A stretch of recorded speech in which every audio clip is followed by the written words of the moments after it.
خود ائمہ محدثین اور بہت بہت بڑے علماء کے پاس کچھ لوگ مسائل لے کے آئے. ایک شخص آیا کہ کہنے لگا قحط سالی ہے. امام حسن بصری نے کہا استغفار کیا کرو.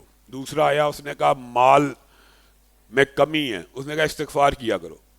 ایک اور آیا کہنے لگا میرے گھر میں بیٹا نہیں ہے, کہا استغفار کیا کرو. ایک اور آیا کہ فصلیں اچھی نہیں ہوتی, کہا استغفار کیا کرو.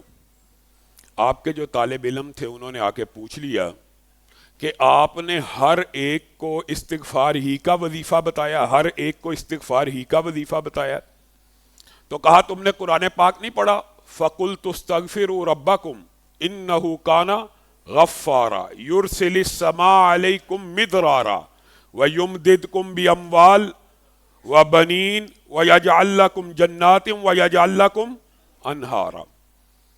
قرآن پاک میں اللہ نے کہا نہیں کہ تم توبہ اور استغفار کرو تو بارشیں تمہاری مرضی سے ہوں گی, مال تمہیں تمہاری مرضی کا ملے گا, بیٹے تمہیں تمہاری مرضی کے ملیں گے, باغات جتنی قحط سالیہ ختم ہو جائے گی. گویا استغفار بذات خود اتنا بڑا وظیفہ اور اتنا عمل عمل ہے کہ نہ صرف یہ گناہوں کو مٹاتا ہے بلکہ نعمتوں کو بھی لے کے آتا ہے.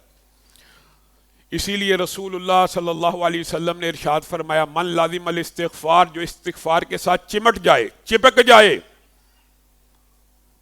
اس کو ہر مشکل سے اللہ تعالی نجات دیتے ہیں. من کلی ضیق مخرجا ومن کلی ہم فرجا, اور اس کا ہر غم دور کر دیتے ہیں.